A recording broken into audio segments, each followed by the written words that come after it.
नमस्कार, बहुत स्वागत है आप सभी का। आप देख रहे हैं आपका प्रोग्राम कहानी कुर्सी की व्यूज। मैं हूं सौरभ शर्मा, रोज के तरीके से आपके साथ हर्षवर्धन त्रिपाठी जी, विनोद अग्निहोत्री जी, अवधेश कुमार जी प्रोग्राम में आ चुके हैं। बहुत स्वागत है आप सभी लोगों का। कल 2:30 बजे, रात के 2:30 बजे राज्यसभा से वक्फ संशोधन बिल पर वोटिंग के बाद इसको राज्यसभा से भी पास कर दिया गया। परसों लोकसभा से रात के यूं ही 12:30-1 बजे पास हुआ था। अब आप समझिए जरा, 13-13, 14-14 घंटे बहस चली है। दोनों तरफ के लोग भी मौजूद रहे, बहुत ज्यादा एब्सेंट लोग नहीं थे, और इस बिल पर मोहर लग गई है अब संसद की। तो अब ये विधेयक जो है ये कानून बन गया है। लेकिन उसके बाद आज क्या हुआ? आज आप देख रहे हैं जगह जगह हिंदुस्तान भर में और खास तौर पर उत्तर प्रदेश में, दिल्ली में जगह जगह पुलिस का पहरा है। क्यों? आज शुक्रवार है, आज जुम्मा है, मतलब आज सामूहिक नमाज पढ़ी जाती है मस्जिदों के अंदर। और बहुत सारे लोगों ने, खासतौर पर मुस्लिम संगठनों ने और मुस्लिम धर्मगुरुओं ने आज इस बिल के खिलाफ एहतजाज करने के लिए, प्रोटेस्ट करने के लिए लोगों को कॉल दी है। अब देखना यही है कि अब जब लोग मस्जिदों में जाएंगे और नमाज पढ़ के बाहर निकलेंगे तो क्या कहीं पर कोई प्रदर्शन होता है, सब कुछ काबू में रहता है या नहीं रहता है। लेकिन पुलिस ने अपनी तरफ से कोई बंदोबस्त में कसर नहीं छोड़ी। आप तस्वीरें देखिए, दिल्ली में जामा मस्जिद में जो नमाज पढ़ी जाएगी, पुरानी दिल्ली में सख्त पहरा है इस वक्त पुलिस का। जामिया के पास, शाहीन बाग के पास पुलिस फ्लैग मार्च कर रही है। यूपी में संभल, लखनऊ, मुजफ्फरनगर, वाराणसी, कानपुर, इटावा, सीतापुर, सब जगह पर आप इस वक्त पुलिस को और रैपिड एक्शन फोर्स को और पुलिस की और टुकड़ियों को सड़क पर देख रहे होंगे। और बहुत सख्त तैनाती है पुलिस की, और निर्देश हैं सख्त कि कहीं पर कोई अप्रिय घटना नहीं होनी चाहिए। लेकिन ऐसा चाहने वालों की भी कमी नहीं है। आज अब बहुत सारे नेताओं के ऐसे बयान में अभी आपको सुनाऊंगा जो कह रहे हैं ठीक है, संसद तुम्हारी थी, तुमने पास करा दिया, हम सड़क पर देखेंगे तुम्हें। कहने वाले तो यहां तक भी हैं और नेता हैं और सांसद रहे हैं जो ये कह रहे हैं कि अब हमें तो सुप्रीम कोर्ट पर भी भरोसा नहीं है, सुप्रीम कोर्ट के जजों पर भी हमको भरोसा नहीं, लेकिन फिर भी हम देखेंगे कि आप कैसे इस कानून को देश भर में लागू करते हैं। तो अब ये फिलहाल पुलिस प्रशासन जो है मुस्तैद है और कहीं से कोई अप्रिय घटना ना हो इसके लिए सख्त बंदोबस्त किए गए हैं। तो इसकी हम लोग बात करेंगे कि नौबत क्यों आई है, और मैं आपको कुछ बयान सुनाता हूं कल जो पार्लियामेंट में बातें कही गई। जंगल में आग लगती है तो ना बरगद बचता है ना बांस। इसके अलावा कहा गया कि हम 2 लड़ाई लड़ेंगे, एक सड़क पर लड़ेंगे, एक कोर्ट पर लड़ेंगे, एक कोर्ट में लड़ेंगे। कोई कह रहा है ये जश्न मनाने वाले मुसलमानों की बुर्का पहने महिलाओं की तस्वीरें जो दिखाई जा रही हैं ये मुसलमान नहीं है, ये कौन जाने हिंदू है, सिख है, ईसाई है। और जो लोग खुश हो रहे हैं इस बिल के पास होने पर वो हमारे दुश्मन हैं। इसी से आप समझ लीजिए कि मुसलमानों के खिलाफ ये बिल पास हुआ है कि बीजेपी वाले जश्न मना रहे हैं। कट्टरपंथी खुश हैं, मतलब हमको नुकसान होने वाला है। इस किस्म की बातें कही जा रही हैं। लेकिन फिर याद करना चाहिए, परसों अमित शाह जी ने, गृह मंत्री जी ने लोकसभा में क्या कहा था? किसी ने कहा सांसद ने कि हम इस कानून को नहीं मानेंगे, तो उन्होंने कहा ये मजाक नहीं है, देश की संसद है, भारत की संसद एक कानून बना रही है, हर किसी को कानून मानना पड़ेगा। तो आप ये तस्वीरें देख रहे हैं, इसके अब आइए आपको मैं कुछ बयान सुना देता हूं। उससे पहले खबर आपको दे दूं, कांग्रेस पार्टी अब इस विधेयक को सुप्रीम कोर्ट में चुनौती देगी। इसकी घोषणा जयराम रमेश जी ने की है। जयराम रमेश जो कि मीडिया सेल के हेड हैं, और उन्होंने कहा है कि हमने सीए को भी चुनौती दी थी, हमने लैंड एक्विजिशन एक्ट बिल को भी चुनौती दी थी, मामले हमारे अदालत के अंदर चल रहे हैं। अब इस नए वक्फ कानून को लेकर कांग्रेस पार्टी सुप्रीम कोर्ट में जाएगी और हमको पूरा भरोसा है कि सुप्रीम कोर्ट हमारी बात सुनेगा। अब यहां थोड़ी पॉलिटिकल बात कर लेते हैं। कांग्रेस पार्टी अगर इस अमेंडमेंट एक्ट को चुनौती देने जा रही है सुप्रीम कोर्ट में, साफ तौर पर मैसेज मुसलमानों को कि हम तुम्हारे साथ खड़े हैं, चिंता मत करना। संसद में हमारे कम नंबर थे, हम संसद में नहीं रोक पाए, लेकिन हम अदालत जाएंगे और तुम्हारे पीछे मजबूती के साथ खड़े हैं। तो मुसलमान वोट के लिए तो फैसला कर लिया कांग्रेस पार्टी ने, दूसरे वोट का क्या, वो भी तो हिसाब किताब लगाया होगा ना। तो आइए पहले हम इसी पर चर्चा कर लेते हैं। एक बयान आपको सुनाता हूं अभिषेक मनु सिंघवी का। सुप्रीम कोर्ट के जाने माने लॉयर हैं और इस वक्त हिंदुस्तान के हॉट लॉयर्स में से एक हैं। बड़े बड़े मुकदमे अभिषेक मनु सिंघवी निकलते हैं। कल वोटिंग के बाद वो बाहर निकले और उन्होंने कहा कि यह बिल सुप्रीम कोर्ट में नहीं टिकेगा। करा लिया पास, कोई बात नहीं।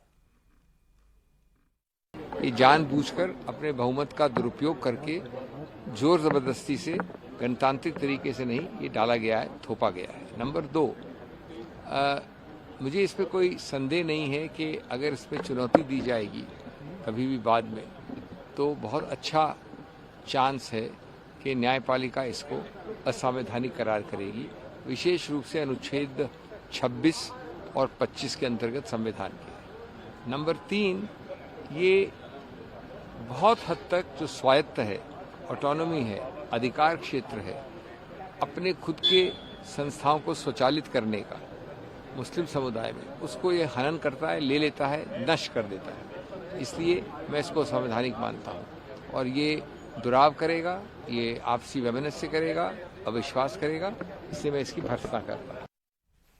तो कांग्रेस पार्टी क्या संदेश दे रही है? हर्षवर्धन त्रिपाठी जी, सुप्रीम कोर्ट अभी रात में उन्होंने कहा कि सुप्रीम कोर्ट में टिकेगा नहीं, सुबह कांग्रेस ने अनाउंसमेंट कर दी कि हम जाएंगे अदालत में। नहीं, सबसे पहले तो सौरभ जी, सुप्रीम कोर्ट में नहीं टिकेगा तो जाइए वहां, कोशिश करके देख लीजिए। यही भ्रम आपको 370 पर भी था, यही भ्रम आपको नागरिकता कानून पर भी था, यहां तक कि यही भ्रम उस कृषि कानून पर था जिसको मोदी जी ने वापस ले लिया। और ये इस सरकार का अगर एक कोई काला धब्बा है मोदी सरकार का, तो वही कृषि कानूनों को वापस लेना। अगर वो न वापस लिया गया होता तो आज देश के किसानों की और बेहतरी होती। हालांकि मैं ये भी मानता हूं कि मोदी जी मानने वाले नहीं हैं, कान सीधे नहीं पकड़ाएगा तो घुमा के पकड़ेंगे, तो कृषि कानून तो लागू होगा ही होगा। अब बात करते हैं जो सिंघवी जी कह रहे हैं। कल राज्यसभा की बहस में सुन रहा था, बड़ी शानदार चर्चा होती है और एक तो अच्छी बात यह कि लोकसभा राज्यसभा में लंबे समय के बाद बड़ी अच्छी डिबेट सुनने को मिली दोनों पक्ष से। राम गोपाल जी ने एक बात कही, उन्होंने कहा कि बताइए कैसा समय आ गया है, बड़ी खराब स्थिति है, नमाज उधर लोग पढ़ रहे थे और बाहर पुलिस वाले वो पिस्तौल लेकर घूम रहे थे, नंगी पिस्तौलें लेकर घूम रहे थे। अब हम लोग भी लगातार टीवी चैनल पर हैं, लगातार संभल देख रहे हैं। हमने तो ये देखा कि पुलिस वालों की वर्दी पर रंग पड़ा, लेकिन नमाजियों पर रंग नहीं पड़ने दिया, कहीं दंगा ना हो जाए। कुछ भी कहा गया लेकिन शांति से सब कुछ हो गया। अभी भी सब कुछ शांति से होता चला जा रहा है। कुछ लोग कह रहे हैं कि इससे हिंदू मुस्लिम की आइडेंटिटी बदली। कैसे भैया? क्या ये कोई कानून में कहीं लिखा हुआ है कि इसको हिंदू को भेज देंगे, या इसमें की कुछ जमीन निकाल के और उस पर कहेंगे कल से स्वामीनारायण जी का मंदिर बनेगा? ऐसा कुछ कहा गया क्या? ऐसा कुछ भी नहीं कहा गया। यह भी नहीं कहा गया है कि जो जो इनकी जमीन हो हम कब्जा करेंगे। रेट्रोस्पेक्टिव तो कुछ है ही नहीं।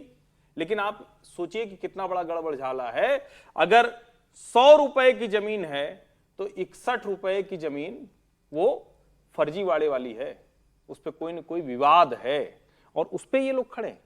और आपको लगता है कि मुसलमानों के साथ खड़े होना, मुस्लिम परस्त दिखना, सोनिया जी ने 2018 में कहा था कि हमारे ऊपर भाजपा ने चिपका दिया है कि हम मुस्लिम परस्त पार्टी हैं। आप कर्म ऐसे करेंगे? सोनिया जी हिंदू में लेख लिख डालती हैं गाजा पर, प्रियंका जी कम से कम 2 दर्जन उनकी पोस्ट है गाजा पर चिंता करते हुए। कहीं चिंता करे कोई दिक्कत नहीं, लेकिन इजराइल के बच्चे जो मरते हैं क्या वो बच्चे नहीं है? मुझे लगता है ये जो clear cut policy Muslim appeasement की इस भोथरे तरीके से, इस खतरनाक तरीके से, और बार बार एक बात तो मेरी समझ में नहीं आ रही, कह रहे हैं कि संख्या बल का दुरुपयोग करके पास करा दिया गया।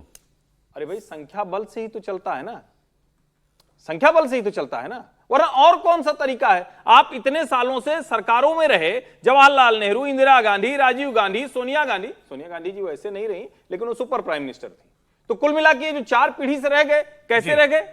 तो मुझे लगता है कि इस देश को लोकतांत्रिक तरीके से न चलने दिया जाए, लोकतंत्र से लोगों का भरोसा उठे और इस तरह से जुमे की नमाज पर पुलिस वालों को खड़ा होना पड़े। ये जो संसद में कर रहे हैं, संसद के बाहर कर रहे हैं, उसका ये नतीजा वो इसलिए लगाने पड़ रहे हैं करने वाला, इसलिए लगाने पड़ रहे हैं ये हजारों पुलिस वाले देश भर के अंदर, क्योंकि बातें ऐसी हुई हैं कि जंगल में आग लगेगी तो कोई नहीं बचेगा, हम सड़क पर लड़ेंगे, कोर्ट पर हमको भरोसा नहीं है। सुनवा दी, वो बयान भी सुन लीजिए आप, और अमित शाह जी का उस पर परसों का जवाब भी सुनवा दीजिएगा। इमरान प्रतापगढ़ी, इम्तियाज जलील और कल्बे जवाद साहब बड़े सीनियर धर्मगुरु हैं, वो कह रहे हैं कि ये इस तक कोई मुसलमान खुश नहीं है और ये बुरके वाले जो हमको दिखाई दे रही हैं मुस्लिम महिलाएं, ये कौन जाने मुसलमान है, कोई भी हो सकता है। सुना दी कि मैं आज जद पे हूं तो इतना खुशगुमान न हो, मैं आज जद पे हूं तो इतना खुशगुमान न हो, चिराग सबके बुझेंगे हवा किसी की नहीं। नीतीश कुमार जी हो, चंद्रबाबू नायडू जी हो, चिराग पासवान जी हो, जयंत चौधरी जी हो, देवे गौड़ा जी हो, जीतन राम मांझी जी हो, सबको समझना पड़ेगा कि जब जंगल में आग लगती है तो न वो बरगद बचते हैं जो हवा को आंधी में तब्दील करते हैं, न वो बांस बचते हैं जो आपसी रगड़ से चिंगारी पैदा करते हैं। कि बोलने और करने के अंदर बहुत फर्क नजर आ रहा है। अब हो गया है, बिल पास हो गया है, एक लड़ाई रास्ते के ऊपर लड़ेंगे, दूसरी लड़ाई सुप्रीम कोर्ट के अंदर जाएंगे। लेकिन सुप्रीम कोर्ट से भी अब हमें बहुत ज्यादा उम्मीदें नहीं रही। अगर वहां पर अच्छे ईमानदार अगर जज बैठे हैं और वो सुन रहे हैं तो इंसाफ की उम्मीद है। अगर वो जज बैठा है जो रिटायरमेंट के बाद जिसे NHRC national human rights commission का चेयरमैन बनना है, या उसे राज्यसभा की सीट चाहिए, तो इंसाफ वहां पे भी नहीं मिलने वाला है। और अभी मोदी जी के कार्यकाल के अंदर ऐसे बहुत सारे सुप्रीम कोर्ट के जजेस हैं जो रिटायरमेंट होते ही मोदी जी के पास जाके बैठ जा रहे हैं, अच्छी अच्छी पोस्ट ले रहे हैं और अपना काम चला रहे हैं। कहीं कोई जश्न नहीं मना रहा है, कोई बुर्का पहन के कोई भी आ जाए, क्या पता हिंदू है कि सिख है कि ईसाई कौन है, क्या मालूम कौन है वो। तो कोई बुर्का पहनने आगे कोई आ जाए तो थोड़ी साबित है कि मुसलमान ही है वो, हो सकता है बीजेपी की औरतें हो। सिर्फ इलेक्शन में क्योंकि ये हारे हैं, उस इलेक्शन को पूर्ति उसको करने के लिए इन्होंने ये खेल किया है ताकि कट्टरपंथी खुश हो जाए और अब के इलेक्शन में उनको पूरे वोट मिल जाए। ये सिर्फ वरना ये आखिर ये बीजेपी वाले खुशियां क्यों मना रहे हैं? आपसे क्या मतलब, वक्त से आपसे क्या मतलब है? आप खुशियां क्यों मना रहे हैं? तो इसलिए हमने कहा कि जब मुसलमानों को नुकसान पहुंचता है तभी कट्टरपंथी खुशी मनाते हैं। इनकी खुशी मनाना इस बात का सबूत है कि हमें नुकसान पहुंच रहा है। और मान्यवर, यहां एक सदस्य ने तो कह दिया, एक सदस्य ने कह दिया माइनॉरिटी इस कानून को स्वीकार नहीं करेगी। क्या धमकाना चाहते हो भाई? संसद का कानून है, सबको स्वीकार करना पड़ेगा। स्वीकार नहीं करेंगे मतलब क्या है? कैसे बोल सकते हैं कोई हम कानून को स्वीकार नहीं करेंगे? एक कानून भारत सरकार का है, हर एक पर बंधन करता होगा और इसको स्वीकार करना पड़ेगा। अब कई लोगों ने कहा गृहमंत्री ने संसद में धमका दिया। सर कौन धमका रहा है? गृहमंत्री ने धमकी दी है या जो कह रहे हैं कि हम सड़क पर देख लेंगे और सुप्रीम कोर्ट का जज भी हमारी पसंद का होना चाहिए, वो धमका रहा है? नहीं, खैर वो तो अतिरेक है। देखिए, सुप्रीम कोर्ट में जाने का अधिकार है, संसद के फैसलों का रिव्यू का अधिकार सुप्रीम कोर्ट को है, तो ठीक है, जाना चाहिए। कांग्रेस जाए, मुस्लिम पर्सनल लॉ बोर्ड वाले जाएं, DMK ने भी कहा जाने के लिए, ममता बनर्जी ने तो कहा कि हम केंद्र में आएंगे तो बदल देंगे। तो अपना अपना मैसेज दे रहे हैं ये लोग। लेकिन ये बात सही है कि गृहमंत्री जी ने जो कहा कि संसद द्वारा पारित कानून तो मानना पड़ेगा, ये देश की संसद का कानून है। आप उससे सहमत हो असहमत हो जो भी है, अपनी असहमति दर्ज कर सकते हैं, आप सुप्रीम कोर्ट जा सकते हैं, सुप्रीम कोर्ट से जो फैसला होगा उसके बाद तय होगा। लेकिन अगर सुप्रीम कोर्ट भी इस कानून की तायीद कर देता तो मानना ही पड़ेगा, बिल्कुल ही मानना पड़ेगा। और जब तक सुप्रीम कोर्ट इस पर रोक नहीं लगाता तब तक भी मानना पड़ेगा। तो मुझे लगता है कि वो जिन सज्जन ने उन्होंने कहा था, मुझे नहीं पता किस, वो पूर्व सांसद हैं AIMIM के इम्तियाज जलील साहब, नहीं उन्होंने अभी अमित शाह जी कहते हैं कि सदन में किसी सदस्य ने कहा। हाँ, वो किसी ने कहा। अब सदन में किसी ने कहा होगा, जाहिर है, मैंने भी देखा नहीं किसने कहा, लेकिन जिसने भी कहा होगा तो मुझे लगता है कि वो भी अतिरेक में बोल गए, उनको ऐसे नहीं बोलना चाहिए। हाँ, ये कह सकते हैं इस कानून का विरोध करेंगे, लीगल एंगल पे करेंगे, विरोध में आप धरना दे सकते हैं, प्रदर्शन कर सकते हैं शांतिपूर्ण तरीके से, वो आपका अधिकार है।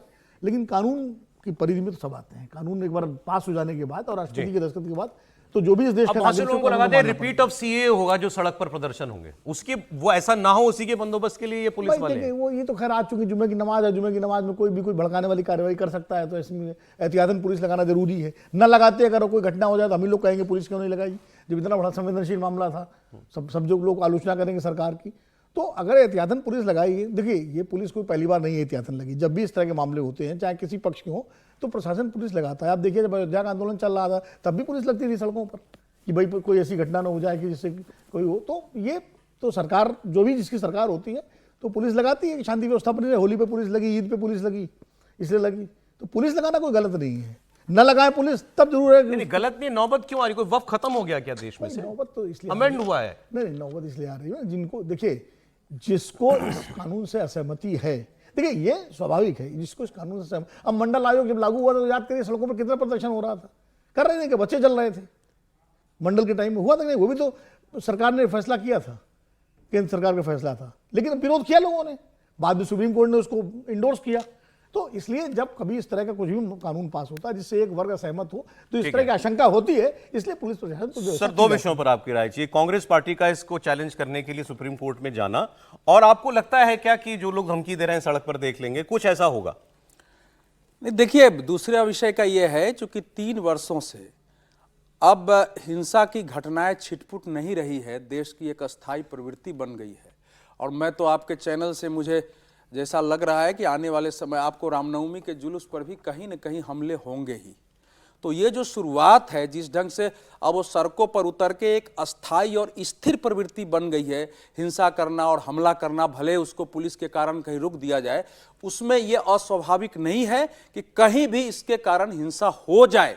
पहले आप मानते थे कि चलो ये छिटपुट है, लेकिन पिछले 3 वर्षों से ऐसा कोई भी हिंदू विशेष तिथि, कोई भी पर्व, शोभा यात्राएं नहीं रही है। पर मतलब जो सड़कों पर आप निकल सकते हैं, बड़े पंडाल लगा सकते हैं, या अब तो क्रिकेट के विजय से लेकर के और कोई धरना प्रदर्शन कर रहा है नागपुर में, आप सहमत हैं असहमत है, तो 400 लोग लाठी भाला कुल्हाड़ लेके वहीं पहुंच जा रहे हैं और शाम को हिंसा होती है। तो ये तो एक अस्थायी प्रवृत्ति है। देश को भी, संगठनों को भी, सरकार को भी ये सोचना पड़ेगा। इसलिए इसको मैं मानता नहीं हूं कि ये केवल धमकी होगी, किसी न किसी समय दिख सकता है। सेकंड पॉइंट, लेकिन ये उस रूप में नहीं होगा जैसे सिटीजनशिप कह रहे हैं। ये अभी जो ये वक्फ बिल पारित हुआ है उसमें आप पिछले 3 दिनों के सड़क के और बाहर के परिदृश्यों को देख लीजिए। समर्थन में और विरोध में उतरने वाले लोगों की संख्या आपको आश्चर्यजनक रूप से या तो समान है या समर्थन में उतरने वालों की ज्यादा है। ये पहले प्रवृत्ति नहीं दिखाई दे रही थी। दूसरे, मैंने आज 24 मेरे पास ऐसे वक्तव्य आए हैं जो देश के प्रमुख मुस्लिम संस्थाओं के बड़े बड़े वो हैं जो पहले विरोध कर रहे थे, उन सब ने वक्फ कानून का समर्थन किया है पहले और बाद में। 24, जिसमें अजमेर शरीफ के चिश्ती भी शामिल है। तो ये दिखा रहा है कि अगर अभी सुना ना आपने कल्बे जब बात को, वो मानने को तैयार नहीं है कि जो समर्थन कर रहे हैं मुसलमान है। कल्बे जब बात दोनों तरफ है। इमरान मसूद तो चिश्ती को भी धमका रहे हैं। चिश्ती को भी धमका रहे हैं। इमरान मसूद जो सांसद है, बोले वो चिश्ती को भी धमका रहे हैं कि तुम ये क्या कुछ, उन्होंने मतलब बहुत तीखी भाषा का इस्तेमाल किया। खैर, ये क्या है कि ये जो कल्बे जब्बार साहब के दोनों तरफ खेल रहे थे ना, बीजेपी को कह रहे थे हमारा तो पूरा समुदाय आपको वोट दे रहा है, कुछ इधर भी कर रहे थे। अब इस समय क्या है कि सबके पास प्रॉपर्टी है, अब उसकी जांच शुरू हो जाएगी। ये सब जो बड़े चेहरे देखते हैं, शिया वक्फ बोर्ड के नाम, सुन्नी वक्फ बोर्ड के नाम, वो सब की जांच शुरू होनी है। सबकी परेशानी बढ़ेगी क्योंकि इससे गरीब मुसलमानों का कुछ नहीं। जो लास्ट इस पर बोलूंगा फिर कांग्रेस पर। देखिए 1995 में जब यह कानून पारित हो रहा था तो भाजपा के राज्यसभा में नेता थे सिकंदर वक्त। उन्होंने कहा कि वक्फ की संपत्ति जो है, गरीब तलाकशुदा महिलाएं, ये जो यतीम बच्चे जी, और ये जो बेवाएं हैं गरीब, केवल 3 की संपत्ति है वो। इसके अलावा जो कुछ भी हो रहा है वो अमानत में खयानत के समान है। तो ये बेसिक प्रिंसिपल है। उसके आधार पर इस समय अलग मुस्लिम नेता खड़े होकर कह रहे हैं। सर, इस पर आगे मैं बात करता हूं आगे भी, क्योंकि ये मैसेज बीजेपी को ले जाना पड़ेगा। कांग्रेस का मैं बता रहा हूं कि देखिए, कांग्रेस में सोनिया जी ने जब से असर्ट किया और जब से वो अध्यक्ष बनी, नेतृत्व किया, तब से एक देश में मुस्लिम ढांचा खड़ी करने की कोशिश हुई। 1995 का कानून भी जब सोनिया जी और ये अर्जुन सिंह और बाकी के प्रभाव में थी और असर्ट करने के लिए सोच रही थी, उसी समय दबाव में बनाया गया था। सर, नरसिम्हा राव थे, लेकिन आपको सब पता है क्योंकि आप उसमें सर सुनिए, मैं वो सोच समझ के जानकारी से बोल रहा हूं। समर्थन में एक बात कह रहा हूं। दरअसल 6 दिसंबर 1992 को जो मालूम थी, उससे जो कांग्रेस इस दबाव में थी, तो वो भी कंपनसेट करने के लिए 2 काम किए गए थे। उसमें मौलाना आजाद फाउंडेशन बनाया गया और ये साहब साहब उनके पिता सबसे बड़ा 2005 में जब सरकार बनी तो सरकार ने सच्चर आयोग बनाया। सच्चर आयोग के बाद पूरे देश में एक मुस्लिम ढांचे खड़े हुए। देश में पहली बार अल्पसंख्यक मंत्रालय बना। अल्पसंख्यक आयोग को संवैधानिक दर्जा दिया गया। मुस्लिम आरक्षण की कोशिश हुई। ये जो लक्षित हिंसा विधेयक लाने की कोशिश हुई। इस समय एक ट्रेंड है कि कांग्रेस को मुस्लिम वोट दे रहे हैं, तो उस प्रवृत्ति को भी आगे बनाए रखना है कि हम पुख्ता करना चाहते हैं, पुख्ता करना है कि हमको आगे देना है। एक लाइन सिर्फ बता दूं, इमरान मसूद ने कहा चिश्ती के लिए सैयद नसीरुद्दीन चिश्ती जो चेयरमैन है ऑल इंडिया सूफी सज्जादा नशीन काउंसिल के, ये दलाली बंद करे बीजेपी। कौन, इमरान मसूद या इमरान मसूद ने दोनों ही सांसद हैं, उनके लिए बोला। कांग्रेस का सुप्रीम कोर्ट जाना, और आपको लगता है कि ये प्रोटेस्ट कुछ तेजी पकड़ेगी, सड़कों पर कुछ हमको सीए जैसा देखने को मिलेगा या नहीं? देखिए, कांग्रेस का सुप्रीम कोर्ट पे जाना इस विषय पे मैं कहूँगी कि वाकई बहुत बड़ी बधाई हो उनको, क्योंकि 35 साल में उन्होंने कभी भी वो सुप्रीम कोर्ट कश्मीरी हिंदुओं की जो ज़मीनें, जो मंदिर और जो प्रॉपर्टीज़ कश्मीर में एनक्रोच हुई, जो छीनी गई, जो ली गई, अभी तक नहीं मिली है, उसके लिए कांग्रेस आज तक कभी भी सुप्रीम कोर्ट नहीं गई। सुप्रीम कोर्ट छोड़िए, किसी लोअर कोर्ट तक भी नहीं वो गई। तो कांग्रेस का जो दोगलापन है वो सामने है देश के। किसी को कोई भी गलतफहमी नहीं है कि वो हमेशा से उन्होंने जो ये मुस्लिम अपीजमेंट की पॉलिटिक्स और पोलराइजेशन की जो पॉलिटिक्स की है, वो हमने उसका प्रदर्शन जो है पार्लियामेंट में देखा। मैं परसों ही आपको कह रही थी, ये तो आग लगाने वाले जो भाषण दे रहे हैं और जिसकी वजह से जो नौबत आई है कि पुलिस को हमें सड़कों पे रखना पड़ रहा है, जो आप सवाल पूछ रहे थे, क्यों पुलिस को क्यों हमें भेजना पड़ेगा, जबकि इतने सारे मसले हैं देश में, बड़े सारे इश्यूज हैं, हमारे बॉर्डर्स पे इश्यूज हैं, लेकिन हमको आज अपने शहरों में पुलिस को खड़ा करना पड़ रहा है क्योंकि कांग्रेस पूरा मन बना चुकी कि आग लग जाए, यूपी में आग लग जाए, दिल्ली में आग लग जाए और किसी ना किसी तरीके से इस सरकार पे जो लांछन लगाने का उनको मौका मिले। तो ये इनकी जो उल्टा सोनिया गांधी कह रही थी बीजेपी पोलराइजेशन के लिए बिल लाई है। बिल्कुल नहीं, ये तो हमेशा से यही करते आ रहे हैं कि ये उल्टा चोर कोतवाल को डांटे। हमेशा खुद इन्होंने मुस्लिम इस्लाम को लेकर, मुसलमानों को लेकर इश्यूज खड़े किए हैं और खुद ही सच्चर कमीशन पे भी इतना बड़ा जो रिपोर्ट बनाया उसको भी यही जताया कि हिंदुओं ने डिस्क्रिमिनेशन किया है। मैंने पहले भी कहा है, अगर डिस्क्रिमिनेशन है, वाकई मुसलमानों के साथ गलत हो रहा है, तो आप देखिए ना, वक्त से शुरू कीजिए ना, पहले घर से चैरिटी शुरू होती, कहीं और से नहीं। आप घर के अंदर जो गलत काम हुए हैं, जो लैंड का जो माफिया है वक्फ के अंदर, उसको पहले साफ कीजिए। जो महिलाओं को जो अधिकार नहीं मिले हैं वक्फ प्रॉपर्टीज में, उसको रिजॉल्व कीजिए। तो ये कांग्रेस कल नहीं थी, कल वो शामिका रवि जो इकोनॉमिक एडवाइजरी कमेटी की मेंबर हैं टू प्राइम मिनिस्टर, उनकी एक रिपोर्ट आई है, हमने कल उस पर चर्चा की थी। गांव में, शहरों में, हर जगह मुसलमानों में गरीबी ज्यादा कम हुई है बाकी समाजों की तुलना में, हिंदुओं की तुलना में मुसलमान ज्यादा गरीबी से बाहर आया है।